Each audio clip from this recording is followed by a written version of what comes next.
So, si ma'am ay galing pa ng Montalban, Rizal. Actually, nakailang sessions na rin kami ni ma'am ng kanyang melasma treatment. Pang-ilan na po ba natin ito, ma'am? Pangatlo po? Pang-apat? So, pang-apat na namin ito. So, yung mga nakaraan namin na treatment, puro pico laser yon.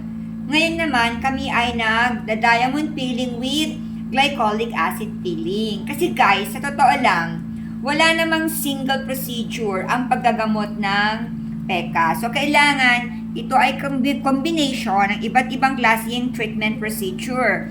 So, natapos na kami sa PICO, nakatatlong beses na kami. Ngayon naman, nag-chemical peeling kami with glycolic acid. So, ang nilagay kong glycolic sa kanya ay 5 and 10%. Ibinabad namin ito ng halos 30 minutes. Si ma'am ay marami din ini-a-apply na medicated treatment products, 11 lahat ito sa kanyang mukha. Dati, during our first session, talagang sobrang severe ang mukha ni ma'am pagdating sa PECAS or melasma.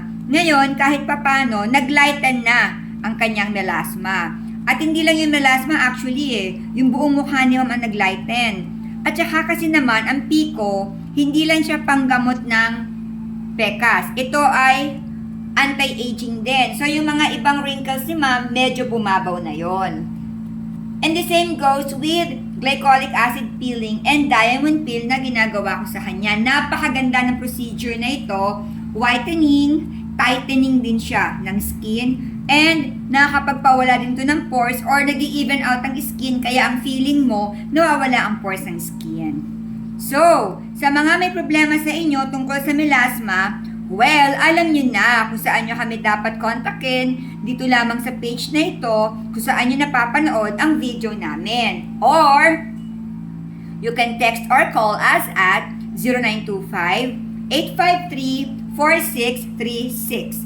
Ang aming location ay sa Novaliches Bayan, Quezon City. Hindi kami malayo Galing pa nga si ma'am sa Montalban, Rizal. Ika-4 na session na niya ngayon. Pero di nga ba't nagpupunta pa rin siya sa amin kahit more than an hour ang kanyang traveling time. O ano paano? Mag-goodbye na muna kami. Basta after ng diamond peeling, kanina nag-glycolic na, maglalagay kami ng healing cream and then collagen seaweed serum gel naman sa kanyang face. Bye!